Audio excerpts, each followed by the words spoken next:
Hello, lovely viewers. Welcome to SKB Sports TV once again. And this is the Sports Couch. And today, I'm taking you through tennis. Okay, it's one sport that I love so much. And you realize that for me, aside football, tennis is my sport. And I recently fell in love with it about some few years ago, no more than a decade, because a friend of mine at the SHS and also campus, Raymond Bugri Batisman, I don't know whether I know he will watch this video. He loved tennis, and I also fell in love with tennis. And also here at Mampong, one of my colleagues on GBC Scarp Radio, Reverend Torture, he also loves tennis, so I just fell in love with it. And it's an interesting sport, viewers. It's a sport that sometimes I even love it more than football. Football, the Champions League is the holy grail for me. The UEFA Champions League, the World Cup too is there, the European Championships, the Copa America, all these tournaments are interesting. The CAF Champions League, the CAF Confederations Cup, and even now you see the Women's Champions League, the UEFA Women's Champions League, of which Olympic Lyon are the most dominant. Remember, they beat Barcelona by 3-1 in the finals. It's also gaining a lot of prominence because UEFA have made up their mind that they will project women's football. But aside all these sports, I'm also a lover of wrestling. I love wrestling a lot.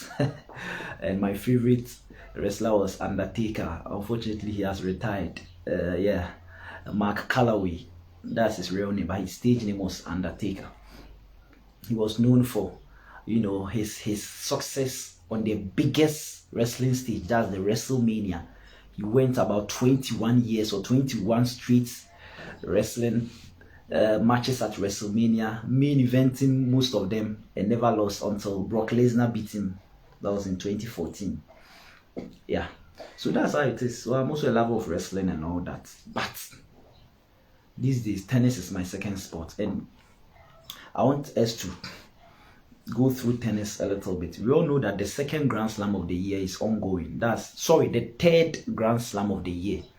That's Wimbledon, which is played at the All England Crochet Club, and it is played in England or the United Kingdom. And I always say that I love the British or the United Kingdom. You see, we all know that the United Kingdom was made up of Wales, Scotland, England, and Northern Ireland. We all know that Republic of Ireland is not part of the United Kingdom. So it's the United Kingdom of Wales, England, Scotland, and Northern Ireland. Yeah, so these four nations make up the United Kingdom, and Republic of Ireland, they are not part of the UK. And you see, as I was saying earlier on in my first video about the reason why Real Madrid were destined to win the Champions League, they are very like vociferous, like their voice is very, very high in everything they do, and I respect them for that. They've termed the third Grand Slam of the year. For them, they see it as the most prestigious. And I've watched tennis players talking about the four majors, which is the first Grand Slam of the year on the tennis calendar is the Australian Open, as we all know. The second Grand Slam of the year is the French Open, better known as Roland Garros, of which my fellow Madridista, the Spanish tennis legend, Rafael Nadal, has won a record 14 titles out of his 22 major Grand Slams. He has won 14 at Roland Garros alone. And Roland Garros is played on a clay court. Now, the Australian Open too has seen one of the all-time greats. For me, currently, for some years now, he was my favorite tennis player, even though because of Rafael Nadal's affiliation with Real Madrid, I always have a soft spot for Nadal, but it reached the point that my respect for Djokovic went up, because Djokovic was far away from both Federer and Nadal, at the time that those two were on 20 major Grand Slams. Okay, and we all know that the Grand Slams are the holy grail for tennis players. We have the ATP tours, the tours 500. They are like tiers in the tennis, world. As in, let me use football for an example. You see that we had 2-tier tournaments. The UEFA Champions League is the first tier, that's the highest, and we also had the UEFA Europa League, or the UEFA Cup. Since 2010, it was known as the UEFA Europa League. Okay, that was the second tier, and UEFA recently introduced the third tier. They just ended season, of which Jose Mourinho won with the Romanistas, their first major European trophy. That was the UEFA Europa Conference League. In times past, the first tier football tournament was the European Cup, and we also had the UEFA Cup Winners' Cup. And the UEFA Cup Winners' Cup was discontinued in 1999, and it was replaced with the UEFA Cup. So at a point, we had 3-tier tournaments in UEFA: the European Cup, the UEFA Cup Winners' Cup, and the UEFA Cup. The UEFA Cup then was the 3rd tier. So when UEFA discontinued the UEFA Cup Winners' Cup, the 2nd tier became the UEFA Cup, which was later known as the Europa League until 2010, that it was rebranded into the UEFA, which was known as the UEFA Cup until it was rebranded as the UEFA Europa League. And recently, Alexander Chafrin, the UEFA president, also thought of the idea, and he also added another 3rd tier tournament, which is the UEFA Conference League. You see, Alexander Chafrin is an interesting guy, and since he took over as the UEFA president, he has a lot of innovations, but sometimes I just pity the footballers. A lot of football to be played, because he has created the UEFA Nations League and all that. So that's the tier. So in descending order, the Champions League is the first one, the Europa League now is the second one, and the Europa Conference League. It's the same thing applies to tennis. I don't have time to go through, because as for them, the tournaments they play are many. You see, they have the ATP. ATP is the Association of Tennis Professionals. That's the men. And WTA is Women's Tennis Association. That refers to the women. And there are some tournaments that both the men and the women compete together. All the 4 majors, that's the Grand Slam tournaments, both male and females compete. And yeah, so we walk through it. So we have the ATP thousands, we have the 250 Masters, we have the 500. All of them, they are tiers, and mostly the numbers represent the order. So 250 is lower than the 500, 500 is lower than the 1000, and you see the 1000 is the award points for it too. So when you look at the tennis calendar, they also have ATP finals or WTA finals in respect to both the males and females. So the 1000 Masters for both the men and the female come before the ATP finals in terms of points accumulation. Then the Grand Slams. The Grand Slams is the holy grail. The Grand Slam is the tournament that has the most points. So always in the tennis calendar, we focus on the Grand Slam tournaments. Okay, and I love it. It's the Grand Slam tournaments that brings me to my feet, and I follow it. So I followed the first Grand Slam of the Australian Open, that is played on a hard court, and the French Open or the Roland Garros is played on a clay court. Okay, that's where Rafael Nadal has won a record 14 out of his 22 major Grand Slams, and Novak Djokovic have won a record 9 titles out of his 20 major Grand Slams at the Australian Open. And also the third Grand Slam of the year is the Wimbledon. Okay, but the British, as I'm saying, they've packaged it so nice, and most tennis players believe that Wimbledon is the best among the 4.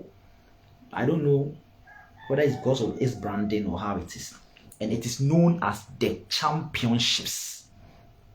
The Championships. That's how the British or the organizers of Wimbledon they named the tournament. So the Championships, Wimbledon, and it is played on a natural grass court. You see, the natural court of tennis is grass.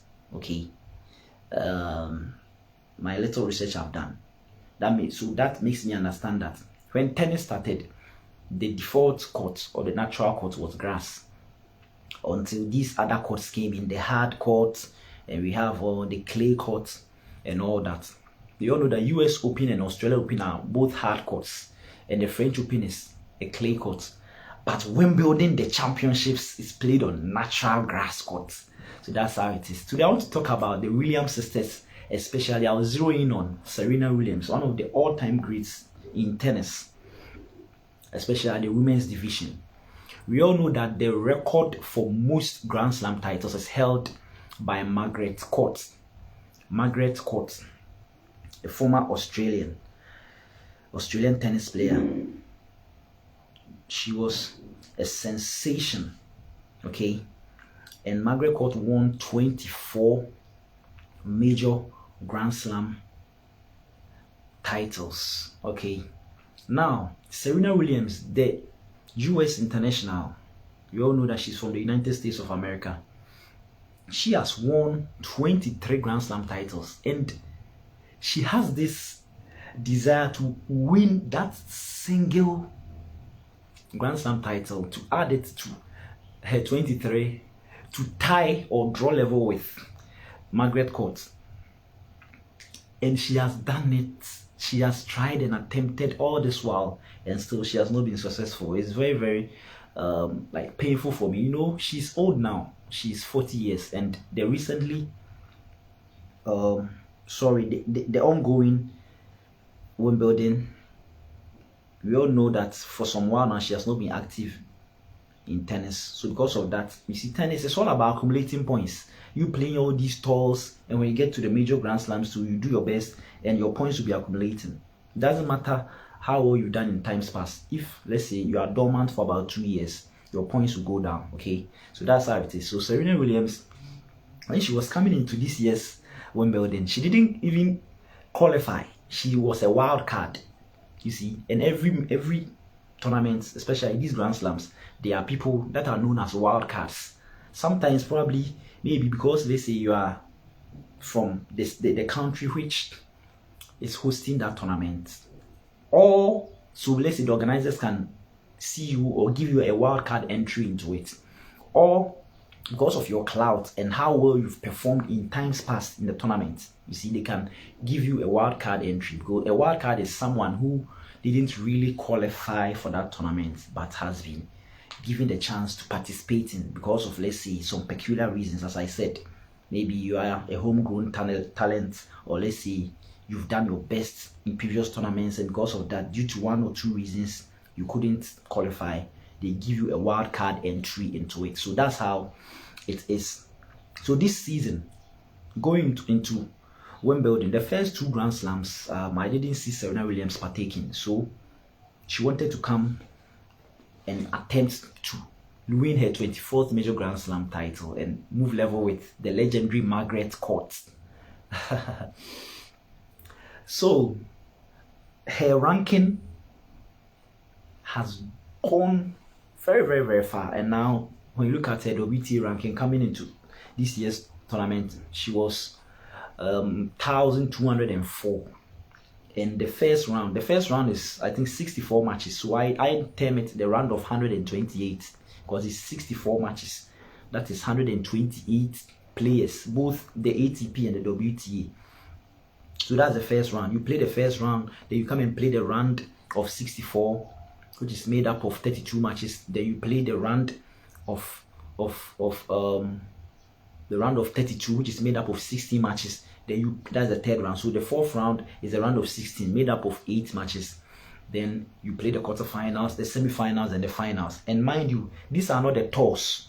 So for the women, you need to win by 2 straight sets to be able to advance. And the men is 3 straight sets. So if, let's say, you are tied on a set apiece each, for the women, you have to win the 3rd set to progress. And for the men, if it's 1-1, even if you are leading 2-1, you have to win another set to make it 3-1, because it's supposed to be either 3 straight for the men or 3-1, or for the women 2 straight or 2-1. And sometimes, you see, they give this exemption to the women because tennis is an energy sapping game. If you are not fit if you are carrying injuries, you are likely to walk over or you retire. You retire. That means that you'll not be able to continue, and they will award the points or the victory to your opponent. So tennis is an interesting sport, and I respect tennis players. You see, it's not like football that you are in a team. Everything is solely on you. So you have to be fit. You have to have endurance. Okay, you have to be in a better condition to thrive at these tournaments, especially the Grand Slam tournaments, which is their holy grail. Okay, just like in European football, the UEFA Champions League is the holy grail of every footballer, and the World Cup too is the holy grail of virtually every footballer in terms of national team football. The Grand Slam tournaments are the holy grail of, you know, these tennis players. So Serena Williams came as a wild card, and even when you look at the bookmakers, that's why sometimes it's funny. As I was saying, the bookmakers predicted that Madrid could never win the Champions League because of the odds and how they rated other teams above Madrid. But Madrid, that were overwhelming underdogs, went all the way to win it. So sometimes the odds and how the bookmakers see you to be favorites, does not really matter. You have to always earn your right to be a favorite or to win every major tournament you participate in. So the bookmakers predicted that Serena Williams would easily, you know, account for this French player in the first round. And this French player, Harmony Tan, just 24 years old. And Serena Williams coming into this year's tournament, you know that Serena Williams is now on age 40 years old. So Serena Williams is 16 years older than her opponent she faced in the first round. And Harmony Tan was also unseeded. You see, she was unseeded because her ranking is 115. Serena Williams too, as I said, her ranking has gone way back, 2,204. So she was also unseeded. Okay, because for you to be seeded, I think your ranking has to fall within the first 30 or so. Yeah. So if you are unseeded, that means that in quotes, you are not really touted to win, or you are not really, you know, seen as a favorite to win, because a favorite to win should be seeded, should be within the first 30 best players. You see, that's how it is. So the bookmakers gives, you know, Serena Williams the advantage in terms of the odds, how they predicted it, and how many times stand here. It was a 3-set game that lasted for 3 hours 14 minutes. The first set, Harmony Tan won it 7-5, and the second set, Serena Williams won it, you know, authoritatively by 6 games to 1. And the last set, which lasted for 1 hour 18 minutes, it was 7-6 in favor of the French player Harmony Tan. And you realize that 7-6 means it went to a tie break. That means that at the point it was 6-6, and they had to play the extra tie, the extra game, and the person that wins it 7-6 advances. So that's how Serena Williams was eliminated. So her wait to equal Margaret Court's record and become the sole holder of that record still will continue at her own, you know, backyard or country in the last Grand Slam of the year in the United States of America, US Open. Why am I saying this? You see, tennis was played before the Open era. Now, this era that we are in is called the Open era of tennis. Okay, the Open era of tennis. Now, the Open era of tennis started way back in 1968. That's the latter part of the 20th century. The latter part of the 20th century, 1968. And the first era, that era, the pre-Open era, okay, also started in the 19th century, 18 thereabout, you know, 18 something thereabout. So comparing both Margaret Court, the all-time record holder of Grand Slam, most Grand Slam wins in terms of the women's division, the WTA, and Serena Williams, the significant thing is that Margaret Court is on 24 major Grand Slams. I think her last win was in 1977 or so. That means that she was an 18th, so a 19th to a 20th century player. She played some in the pre-Open era and also played some in the Open era. Now, if you look at her 24 wins, when you break it down, you realize that she won 13 Grand Slam titles, pre-Open era, before the Open era, and won 11 Grand Slam titles in the Open era. So Serena Williams, her insatiability desire to level Margaret Court's record can be explained this way. She wants to move level with Margaret Court, okay, and become the joint all-time record holder for most Grand Slams. But in actual fact, she will be the best if she's able to win that one Grand Slam title, because her wins came in the Open era. From 1968 downwards is the Open era. And what's the difference between the pre-era and the Open era? The Open era of tennis was when professional tennis players were allowed to play together with amateur tennis players, because in the pre-Open era, before the Open era, the Grand Slam tournaments only allowed amateur players to participate because there were no remuneration, there were no monies paid. So as for them, they are amateurs. They don't play it for money, okay? But the professional tennis players, they played it for money to earn a living. So because of that, they had their own tournaments they were playing. They were being exempted from the Grand Slam tournaments. That's from 1966, 68 backwards, before the Open era, okay? And what they were giving those amateur players was, let's say, they catered for their traveling expenses and all that, but virtually they played it without being paid, okay? So that's how it is. And the professional players played it, as I said, for a living. So in 1968, they changed that rule, and they allowed both the professional players and the amateur players to play together, and like money came in, you see. So everybody was earning money.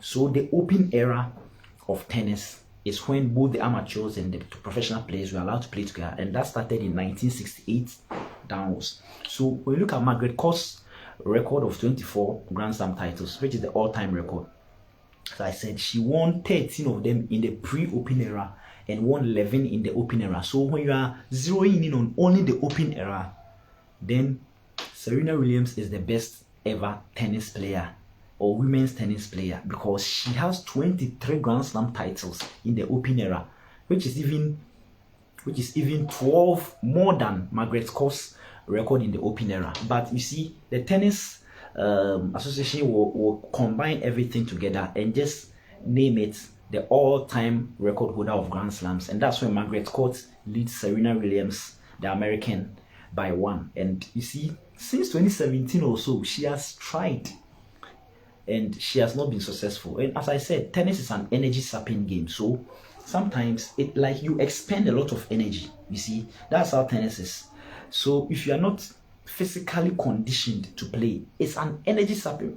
Like when I'm watching it, you just appreciate the fact I'm talking about. Some of them, they get injured, they have to break and go for treatment before they continue. Some of them, they can't continue because of maybe some injuries they incur during the game, or maybe probably they brought to the tournament and they have to walk over, or they have to retire and all that. So it's an energy sapping game, and I respect tennis players, you see. So these players that have won multiple Grand Slam titles, I really respect them. Well, Serena Williams came to this year's Wimbledon as a wild card, and she she lost in the third set, which went to a tie break. And you realize that for me at age 40, same as Roger Federer, is very, very difficult. Roger Federer of the ATP, the men's division, is very, very difficult because tennis is an energy sapping game. As I said, Harmony Tam, her French opponent, is 16 years younger than her. And there was a time she went to deliver, she was pregnant, she went to deliver, and she was out for a long while. You see, the training you have to go through, the physical conditioning and all that is very, very difficult. So you realize that it's not that easy. So today I want to celebrate her, even though she has been eliminated. I want to celebrate Serena Williams. Let's look at the record she has at Wimbledon. It's an exceptional record, and somehow to painful record. Why am I saying it's an exceptional record, and why am I saying it's a painful record? Now let's look at something. Serena Williams Serena Williams. We all know that they are sisters, right? The elder one is known as Venus Williams, and Serena Williams is the younger one. Venus Williams is, I think, 42 years. Serena Williams is 40 years. And when they started playing tennis, they were being coached by their parents. You see, so that's how it is. And surprisingly, Serena Williams, the younger one, won a first major Grand Slam title before her elder sister. You see, this Wimbledon we are talking about, she has been very, very successful. But her last tournaments too, she has been unsuccessful. She has lost in some street finals that I want to walk us through, and it's painful anyway. It's painful. She's someone I love. You see, Wimbledon, Serena Williams won Wimbledon in 2016 by defeating Angelique Kerber 7-5, 6-3 in 2016. Okay, that was the last time she won Wimbledon. She went on to win Australian Open in 2017. So 2017 was the last time Serena Williams won a major Grand Slam. That's 5 years ago. We all know that in 2020, due to the COVID, Wimbledon was not organized. There were some of the Grand Slam tournaments that were not organized. I think some of them, about 2 or so, were organized that and played behind closed doors, just as football. But Wimbledon was not played in 2020. So the last 5 years, she has tried and she has lost 4 straight finals in terms of the Grand Slam titles. Now, when she won Wimbledon in 2016, the next year she won Australian Open by defeating her sister. I remember that match very well, and I wanted her older sister Venus Williams to win, but Venus Williams had 7 Grand Slam titles at that time, and Serena Williams was on 22 Grand Slam titles, and you know, she had this insatiable or burning desire to level or even, you know, leapfrog Margaret Court on 24. So she was on 22 and going into that finals with her older sister Venus Williams. You know, Venus Williams, it was a while that she got to the finals. So I wanted her to win, but it was a two straight, you know, set wins. She won in straight sets, 6-4, 6-4, the 2017 Australian Open. I remember that match very well. So since then, she has lost 4 straight Grand Slams, and if she was even able to win 2 out of these 4 finals which she lost, she would have leapfrogged Margaret Court into 25 Grand Slam titles, or even if she had won 1, she would have leveled. So the all-time would have been joint between Serena Williams and Margaret Court, and in the Open era too, she would have been on the like outright holder of that record. That's the women's division. I'll touch on the men's division very, very, very soon. I just want to celebrate the Williams sisters, you know. Even though she has been eliminated by Harmony Tan, the French player, and I don't know whether Harmony Tan is still in the tournament. I'll have to check. But tennis is a wonderful sport. So when she defeated her elder sister Venus Williams at the 2017 Australian Open finals, as I said, she won in straight sets 6-4, 6-4. You realize that in 2018 she came to Wimbledon again, but lost to Angelique Kerber. So Angelique Kerber had her revenge over Serena Williams, because Serena Williams' last Wimbledon win was a victory over Angelique Kerber in straight sets 7-5, 6-3. And in 2018 they met in the finals again, and this time Angelique Kerber had her revenge, the German player, and defeated Serena Williams 6-3, 6-3.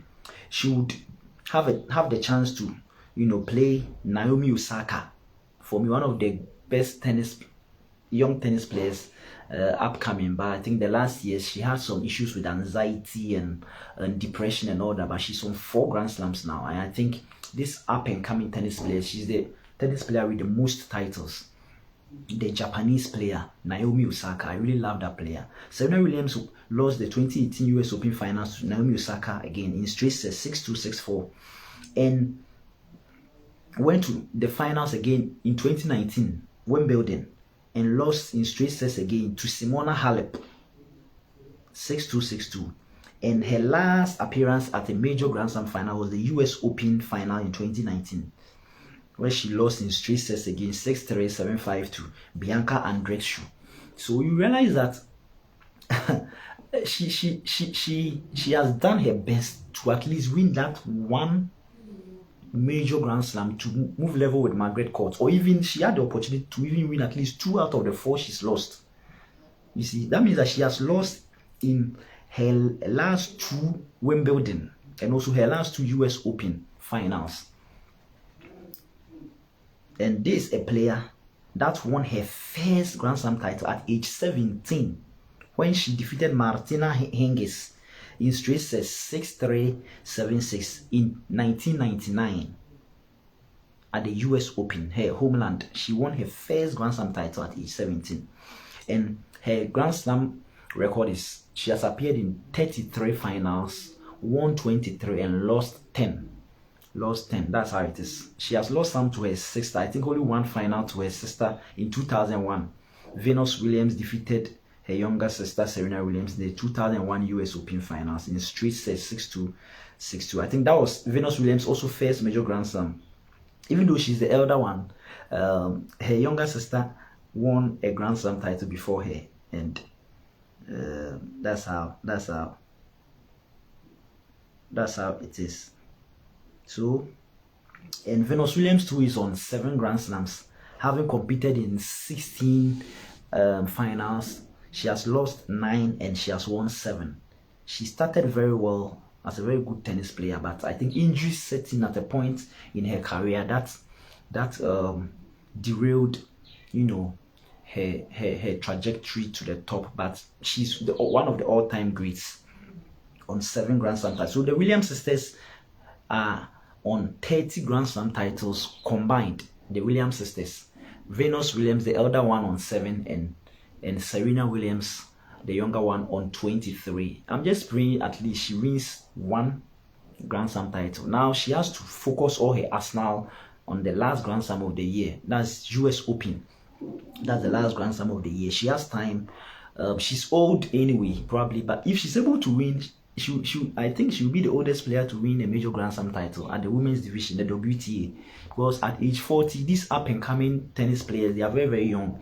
World number 1, Iga Swiatek from Poland. She's a devastating player. You see, tennis, what I've realized about tennis is that, one, if you want to be a good tennis player, these up-and-coming young tennis players, if you want to be a good tennis player, there are some things that you have to have. You have to have endurance, your ability to stay in a game, just as in the Champions League, how it is. Madrid, you know, exhibited that character to stay in a game, even when things are not well. You stay in the game and you pick your chances. So tennis, your ability to stay in the game, I see it as endurance, okay? Because there are some rounds or there are some games that you have to stay in the game, just compose yourself and don't try to, you know, do anything or give any stroke that would you know, go against you. But what I've realized about tennis is that your ability to win the game that you are serving. So every good tennis player is able to win the game that he or she is serving. And most at times your serve has to be very powerful that your opponent can't break your serve. And your ability to break the opponent's serve. So you win your game, and when the opponent is serving, you also break the opponent and win it. Because in general, everybody that is serving a game in tennis has the advantage to win. That's how it is. It doesn't matter the rank of the player. That's how it is.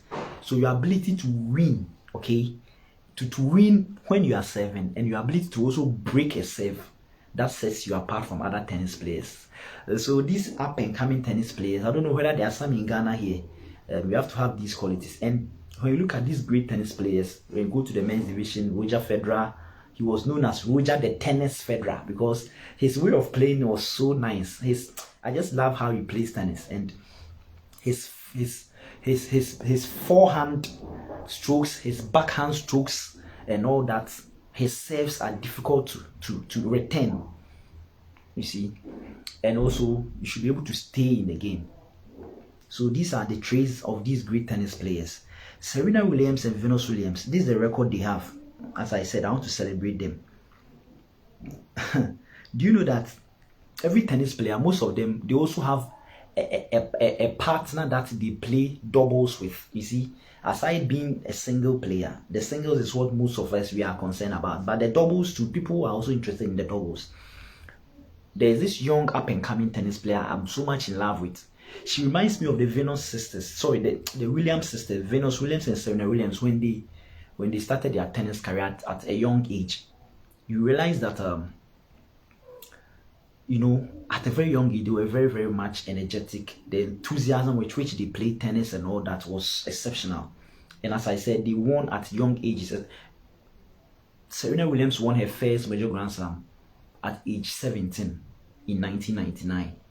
And Venus Williams too won her first major Grand Slam when she was very young, I think her early 20s or so. There is this US player that reminds me of them. Her name is Cory Coco Gauff.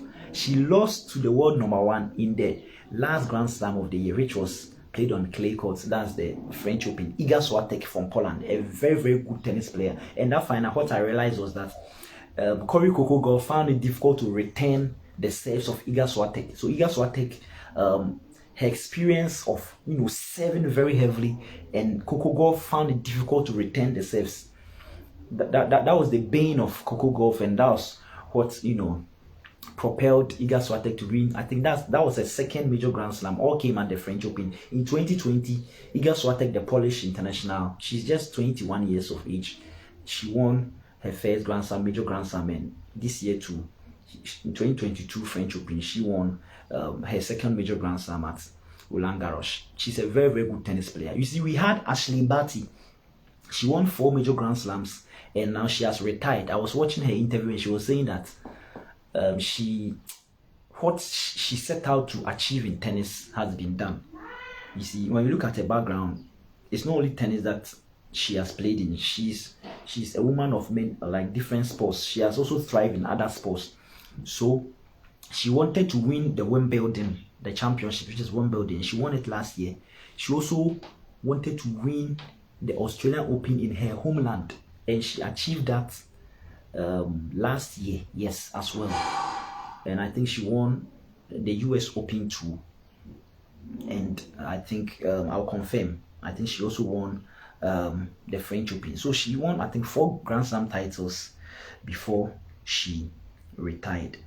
And you realize that Ashley Barty, the former world #1, she was world #1. So when she retired, that's when Iga Swiatek took over, the Polish international. And you realize that, as I said, oh, okay, she won 3 major Grand Slams.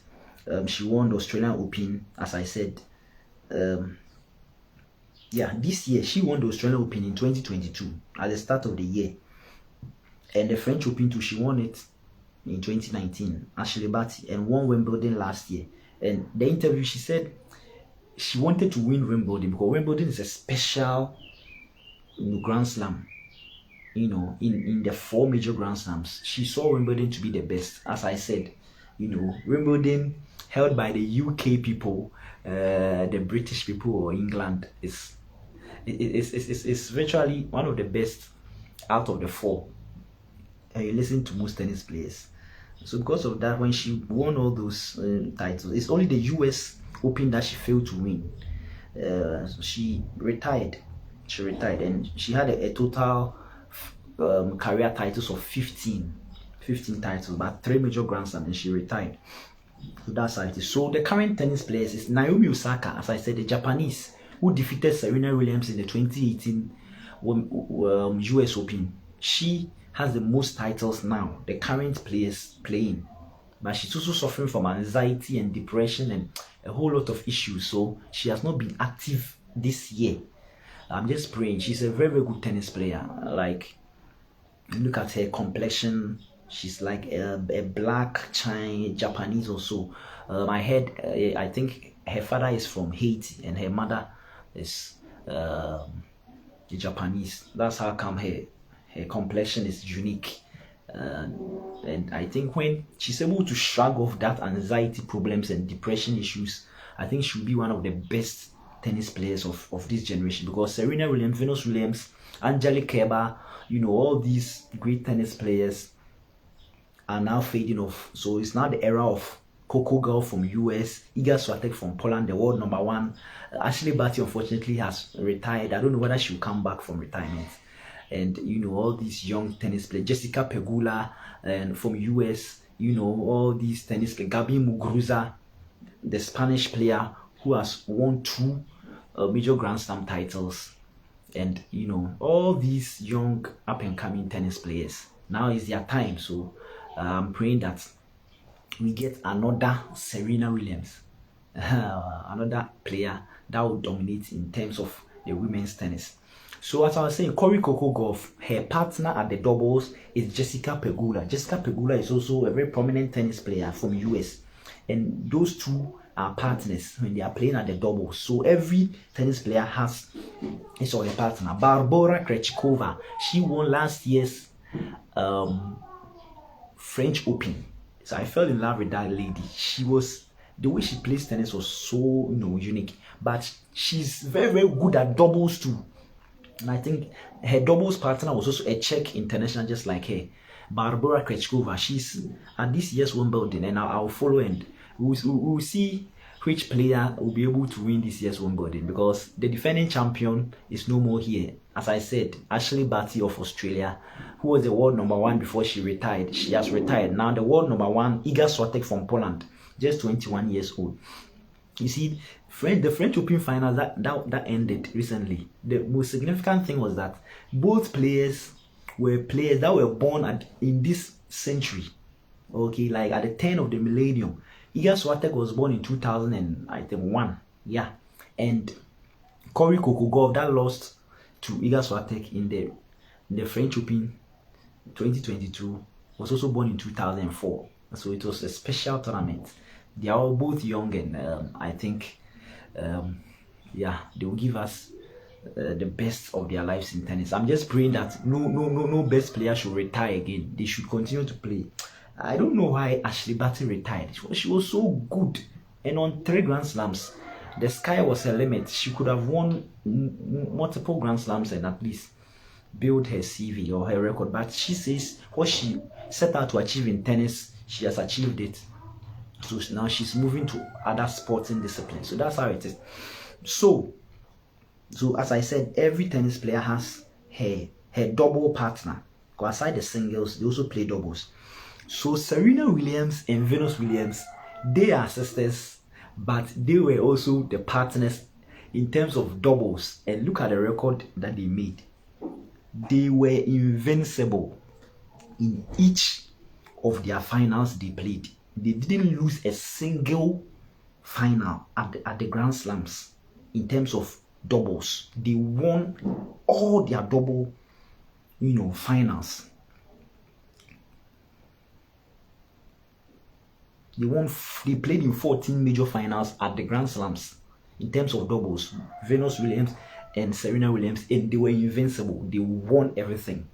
So the Williams sisters, they will go down in history as the best ever, probably, siblings to play in the tennis, sport, especially the women's division. So that's how it is. So kudos to Serena Williams. I pray that probably she conditions herself, or probably the gods of tennis will smile on her and reward her with that one tennis Grand Slam tournament she wants to win, to move level with Margaret Court.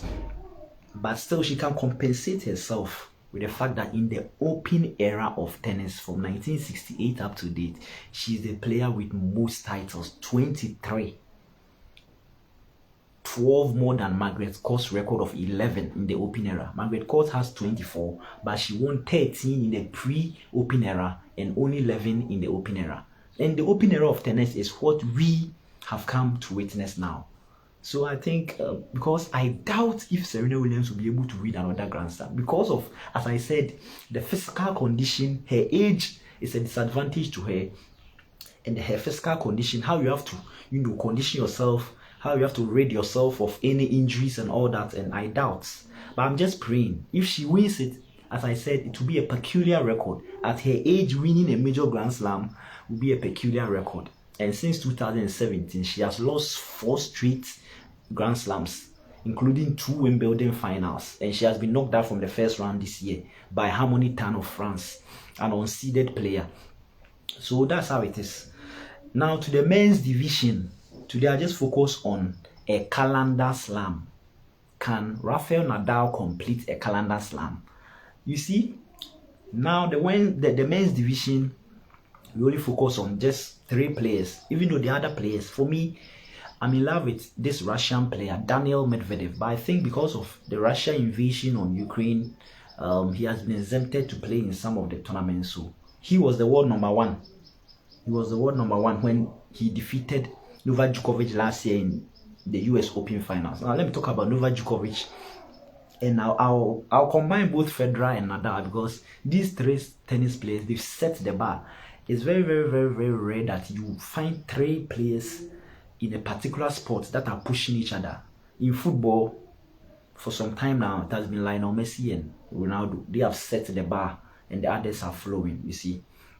At a point in time, we used to compare Pelé and Maradona, even though both didn't play in the same era or generation, but because of how good they were, we pick these 2 players and we compare them. But for these players, virtually they played in the same era, even though the age are not the same. I think Federer is 40 years now, 5 years older than both Djokovic and also Nadal. I think Djokovic is 34, Nadal is 35, and Federer is 40.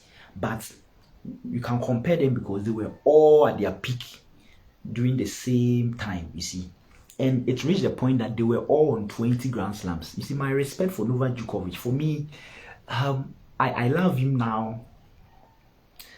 The only reason that will make me, lean towards Nadal is his affiliation with Real Madrid. He's a true and true Madrid supporter, Real Madrid supporter. But Novak Djokovic, at a point in time, when you look at this record, when both Federer and Nadal were on 20 Grand Slams each, Novak Djokovic was on, I think, 14 or so, and he set out to equal them.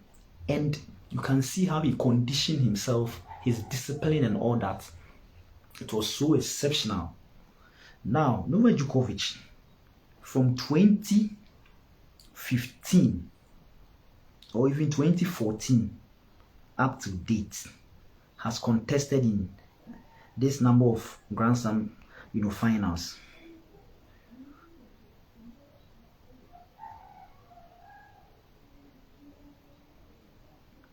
He has contested in 19 Grand Slam finals since 2014. 19 Grand Slam finals. Novak Djokovic, 19 Grand Slam finals. And Novak Djokovic has only lost only 4. So in the last 19 years, Novak Djokovic have won 15 major Grand Slams. So that means that at the start of 2014, Novak Djokovic was on just 5 major Grand Slams. Just 5. Yeah, he was on 5 major Grand Slams. And during that time, when you look at the record of Federer and also Nadal at the start of 2015, you will realize that at the start of 2015, Roger Federer was on 17 major Grand Slams. At the start of 2015, Roger Federer was on 17 major Grand Slams, and Djokovic was on only 5. Now let's look at Rafael Nadal. Rafael Nadal at the start of 2015. At the start of 2015, Rafael Nadal was also was on 14 major Grand Slams. That means that 9 more than Djokovic. And Djokovic has been able to, like, until last year or until this year that Nadal won the first 2 Grand Slams, Djokovic leveled both Federer and Nadal on 20 Grand Slams each. So I hold him in high esteem. He's a very disciplined tennis player, and some of these accolades goes to his coaches and his team and all that. Winning 15 out of 19 major Grand Slams is not easy. And last year, He nearly completed a calendar slam. What is the meaning of a calendar slam, or to complete a calendar slam? You see, we have 4 majors, as I said: the Australian Open, the Aussie Open, the French Open or the Roland Garros, the Wimbledon or the championships that we are playing now, and the last Grand Slam of the year is the US Open. It's very rare for one player to complete or win all these 4 majors, both at the women's division, the WTA and the ATP, the men's division.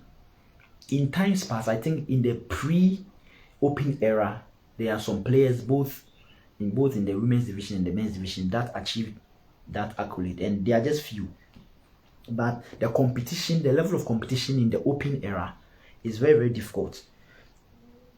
Novak Djokovic defeated Daniil Medvedev, the Russian player, who became world number 1 for a short stint last year, as I was saying, in the 2021 Australian Open.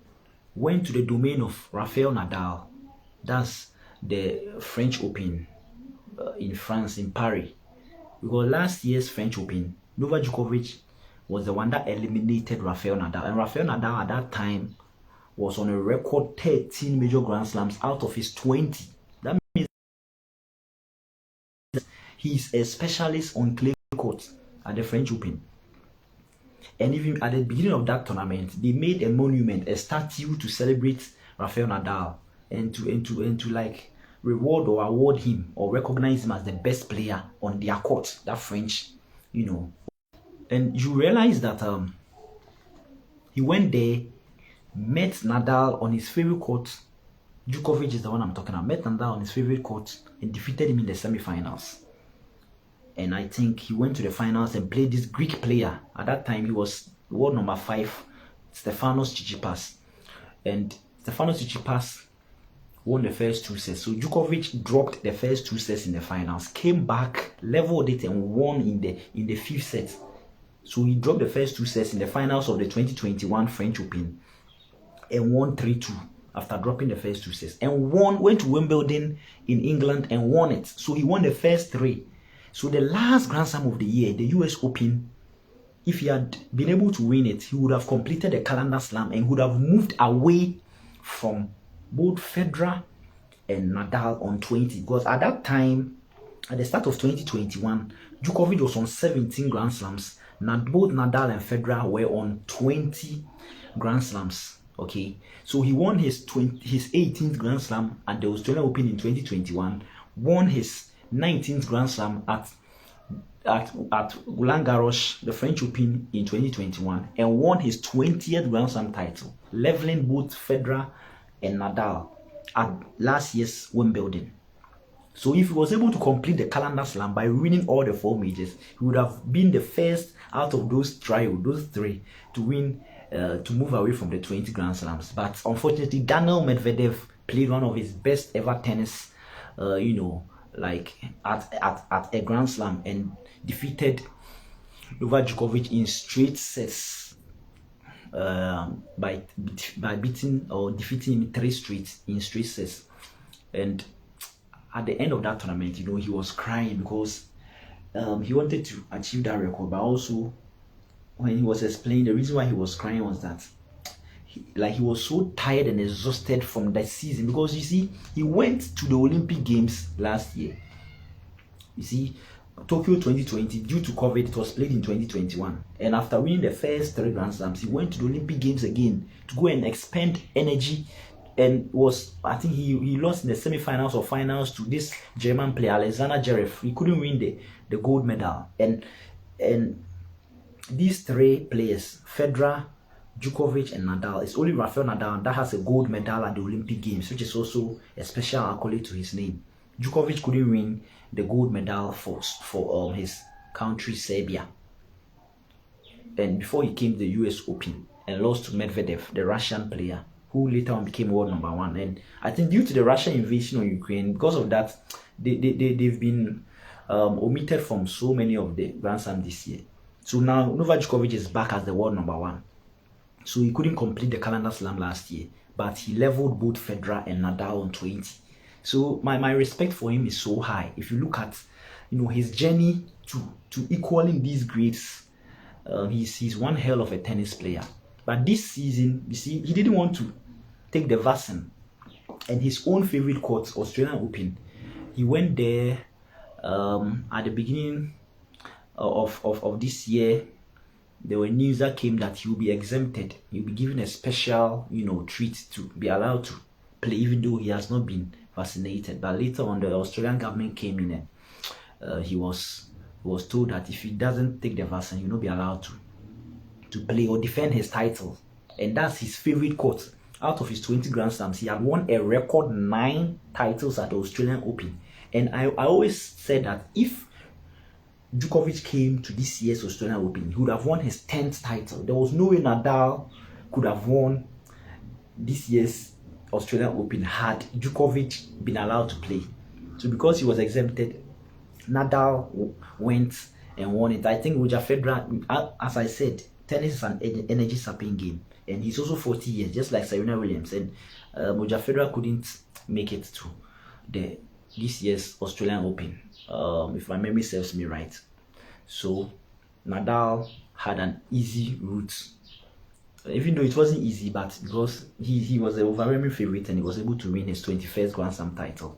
So Nadal was the first person to move away from the trio on 30. So he left both Djokovic and also Federer on 20 by winning this year's first Grand Slam of the year. That's the Australian Open. I think he also dropped the first 2 sets and came back to win comfortably. And I remember he also played Daniel Medvedev. Yeah, he played the Russian Daniel Medvedev. And Daniel Medvedev had won his first major Grand Slam at the US Open 2021. He wanted to win his second. And the funny thing is that Daniel Medvedev had his revenge on Novak Djokovic last year, denying Djokovic of completing a calendar slam and denying Djokovic of winning his 21st Grand Slam title. Because Daniel Medvedev lost the first Grand Slam of the year last year, the Australian Open, to Novak Djokovic. And he had his revenge in the US Open, the last Grand Slam of the year. And this same Daniel Medvedev, he became world number 1. He went to the Australian Open this year, which Djokovic wasn't allowed to play due to his stubbornness of not taking the vaccine. And he also went to the finals and lost to Rafael Nadal. Now, he won the first 2 sets. Nadal came back and beat him. And Nadal went to his favorite court, that's the Roland Garros. This time round, he met Novak Djokovic again, who eliminated him last year in the semi-finals to win it. This time around, they met in the quarterfinals, and Nadal accounted for Djokovic. He dropped the first set, but came to beat Djokovic 3-1. And that's his favorite court, the Roland Garros, because he had a record 13 Grand Slam titles out of his 21 that he had won. And he won his 14th Grand Slam title this year. So now Nadal is on 22 major Grand Slams, and he has left both Federer and Djokovic on 20. So he has 2 more Grand Slam titles than them. So the question we're asking is that Nadal is also at this year's championships, the Wimbledon. Can Nadal win his 23rd major Grand Slam, or can Djokovic, reduce the deficit by winning his 21st major Grand Slam and try to level Nadal at the last Grand Slam of the year, that's US Open? And these are the questions we're asking. And Wimbledon or tennis, the Grand Slams, is an interesting tournament. So that's how it is. Roger Federer, I don't know what's up with Roger Federer now. And as I said, tennis, the energy it takes to play tennis is sometimes if your age is advanced, is very, very, very, very, very difficult. It's very, very, very, very difficult. And Roger Federer, he couldn't play this year's Wimbledon. Roger Federer couldn't play this year's Wimbledon, and I don't know. It pains me because he's still recovering from a knee surgery, 3rd knee surgery. You see, fine, we are all lovers of football, and also basketball is another sport that I think you have to be very, very fit. If you look at their structures and all that, the energy, See, basketball, 1 minute is like an eternity. 1 minute, the number of points people can amass. 1 minute, the way basketball is. And if you look at their structure, you have to be a fit person to play in basketball. But tennis, because it's not a team sport, like the energy you expend in it. There was one finals between these greats. I think these 3 greats I've mentioned, Federer, Djokovic, Nadal, 2 of them, I've forgotten the year, that they had to play and they have to pause it and continue the next day because they expended a lot of energy, over 4 hours. And football is just 1 hour 30 minutes. That's 45 minutes too. So 1 hour 30 minutes. If there's extra 30 minutes in extra time, it's just 2 hours. As for tennis, even the women who plays a set less than the men, as I said, Serena Williams and Harmony Tan's match that Serena Williams was eliminated this year, it lasted for 3 hours 18 minutes. So if you are not fit, and the way the court is, sometimes there are some serves that you just have to leave it. If you make an attempt to take that serve or return that serve, if you don't take it, you might twist your ankle or your shoulder or dislocate something in your body. And so tennis players, I really dug my heart out to them. They are so good, so energetic, so athletic. So as time goes on, we'll be updating you. Let me see this year's results, current results, and let me see whether there have been some casualties in the women's division. Gabi Muguruza, the Spanish tennis player who has won 2 major Grand Slams, she has been eliminated, and Serena Williams too has been eliminated in the first round. So that's how it is. So let's see. Let me walk through some of the results and let me see whether there are some casualties in terms of the big players. I think Novak Djokovic is now in the round of 32, and Novak Djokovic will be playing this Serbian player Mimo Kecmanovic, and you realize that it's his own compatriot. Novak Djokovic will play his own compatriot. Novak Djokovic is the 3rd seed, or no, he's the 1st seed. Yeah, he's the 1st seed as this year's tournament. He's the 1st seed. That means that, but he's 3rd on the ATP ranking. That means that Daniil Medvedev, the Russian, is still the world #1. You see, there's a difference between ranking and seed. Seed is respective to the tournament. So due to 1 or 2 reasons, a world #1 might not be, let's say, the 1st seed, because as I'm saying, the world #1, Daniil Medvedev, the Russian, couldn't make this year's Wimbledon due to the Russian invasion of Ukraine. I think he wasn't allowed to participate. Because of that, the next person, due to his points and all that, will be seeded as the 1st seed. So seed is respective to tournament, and ranking is the all-time points you've accumulated that puts you on top. So that's how it is. So Novak Djokovic, if you look at him, he's 3rd on the ATP rankings, but he's the 1st seed at this year's tournament, and he'll be meeting his fellow compatriots, as I said, Mimo Kecmanovic, all from Serbia. So it will be interesting. Jannik Sinner, the 10th seed, and John Isner. Jannik Sinner is an Italian, very sensational player, young player. I think just 20 years of age.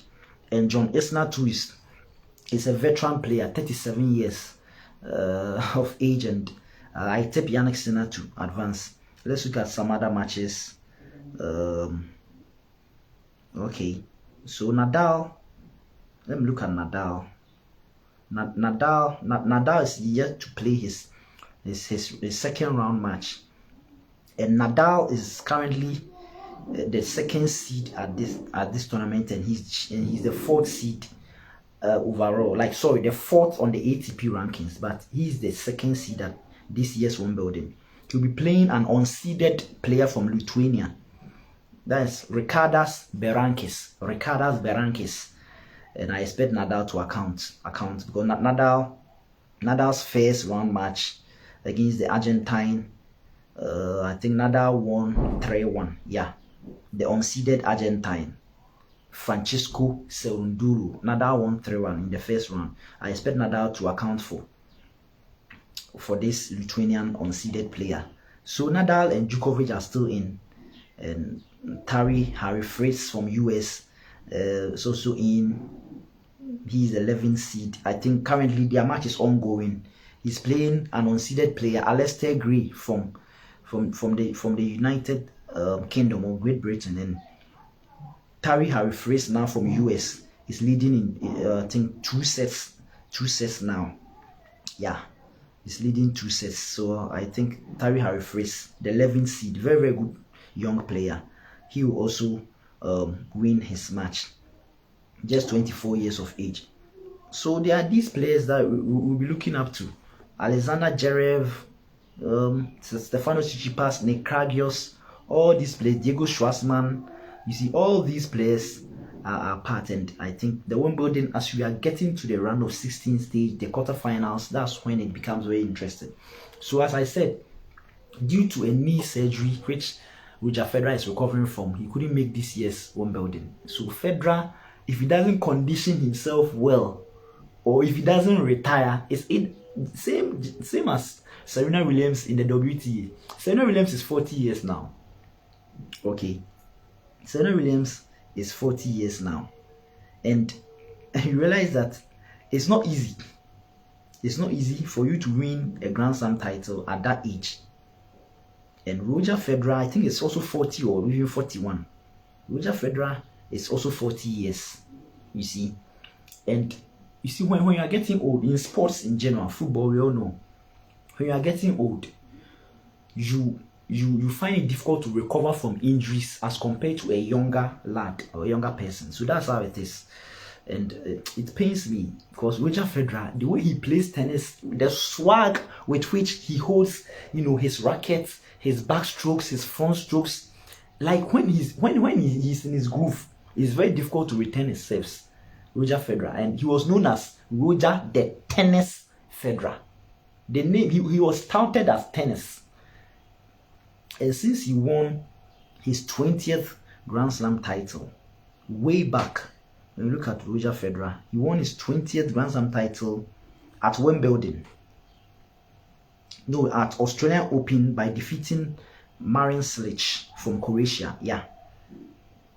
His last three, his 17th, 18th, and 20th Grand Slam titles came in 2017. He defeated Rafael Nadal at the Australian Open to win his 18th Grand Slam title. And that same year, he defeated Marin Cilic to win Wimbledon.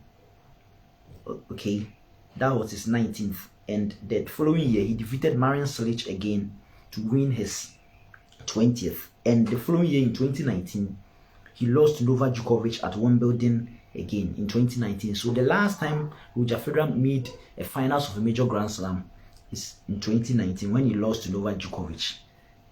So he's still on 20 Grand Slams, and the injuries and all that is difficult to recover. So I'm praying that Roger Federer, same as Serena Williams, at age 40, probably the gods of tennis will smile on them and they'll be able to win another Grand Slam, especially Serena Williams, due to the record she wants to make and equal Margaret Court's all-time record. So that's how it is. So I'm praying that Djokovic wins this year's Wimbledon, even though I love Rafael Nadal due to his affiliation with Madrid, but I want Djokovic to win this year's Wimbledon because he wasn't allowed to play at the Australian Open, his favorite court, because of the vaccine issues. He came to the domain or the Lions Den of Rafael Nadal at Roland Garros on the clay court in Paris some few months ago, and Nadal had his revenge over him in 2021 when he eliminated Nadal. You see, in the semi-finals to win his 19th Grand Slam. This time round, Nadal eliminated him from the quarterfinals and went to win his 22nd Grand Slam title. So I want Djokovic to win this year's Wimbledon because he's the defending champion. He was the defending champion of the first 3 Grand Slams, and all of them he has lost it to his rival Nadal. I want him to win this one, and so that going into the US Open, he will be on 21 Grand Slam titles. Nadal will be on 22, and we'll see whether he will be able to equal Nadal's record.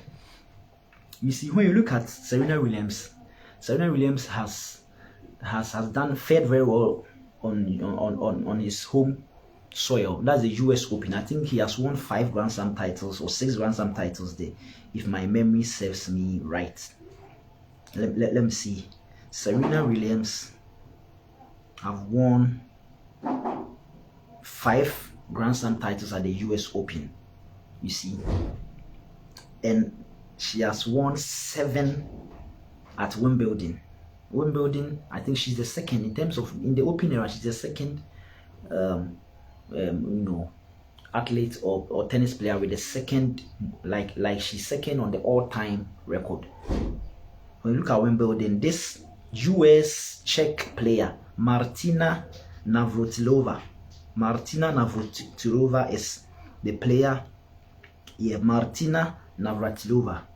She's a Czech/US player, and when you look at her nationality, she has the most singles title at Wimbledon, 9. And I think the second is Serena Williams. So Serena Williams has been very, very, very successful at Wimbledon too. Yeah, but US Open too, she's not bad. So I'm just praying she conditions herself well to be able to win that most coveted 24th Grand Slam title on home soil. Let's see how it goes, because Iga Swiatek in the women's division is devastating. The way she plays tennis now, the world #1. It's very difficult to beat that lady. And these young up and coming players, Cory Kokogov, you know, all these players, Maria Sakkari from Greece.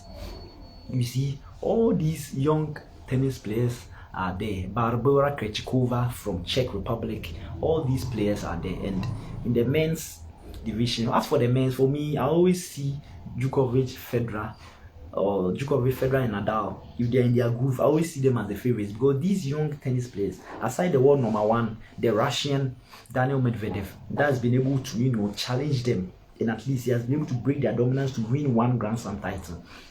You look at Alexander Zverev of Germany, Andrei Rublev of Russia. When you look at Matteo Berrettini of Italy, when you look at Jannik Sinner, this young tennis player I'm talking about, 20 years from Italy.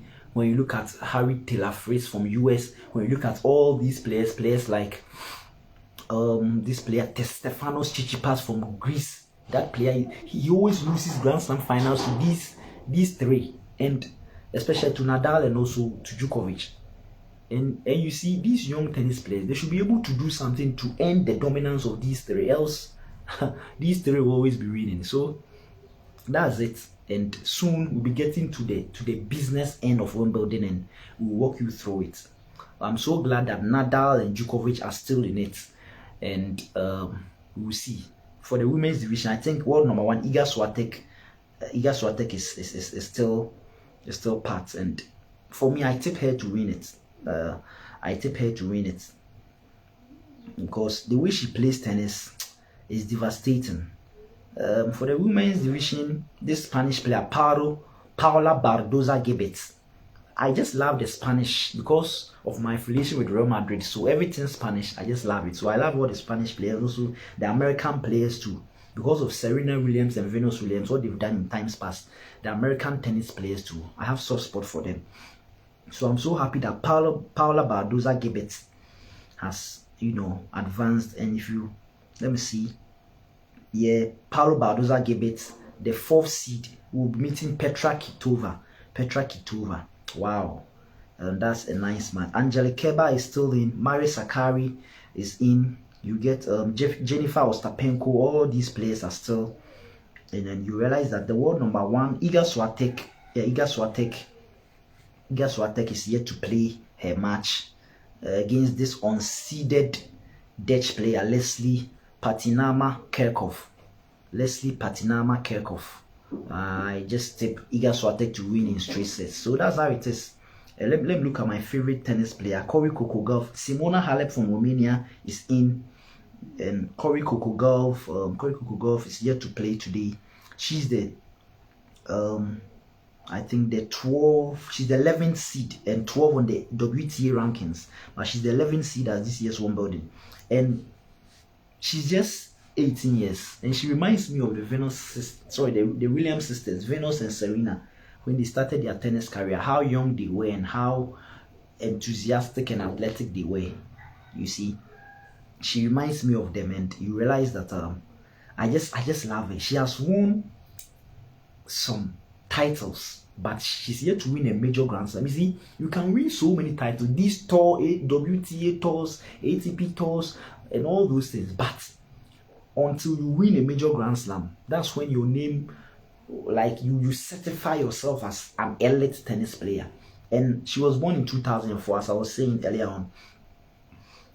She lost the Roland Garros final some months ago to the world #1 Iga Swiatek of Poland. and deservedly so, because Iga Swiatek deserved to win. But I'm just praying that at least at Wimbledon or the US Open, she'll be able to do something. And I think when she was coming through the ranks at age 16, she defeated Venus Williams at one of the tennis, tour tournaments, and that's what catapulted her and projected her to the world stage. And Cory Coco Gauff, I expected to account for this Romanian player, Mihaili Buzănescu. So Wimbledon is in full swing, and tennis is an interesting sport. We are so glad to witness the third Grand Slam of this year, the championships Wimbledon. So stay tuned. We'll be giving you match updates on both the WTA and the ATP. Yeah. God bless us all, and see you next time.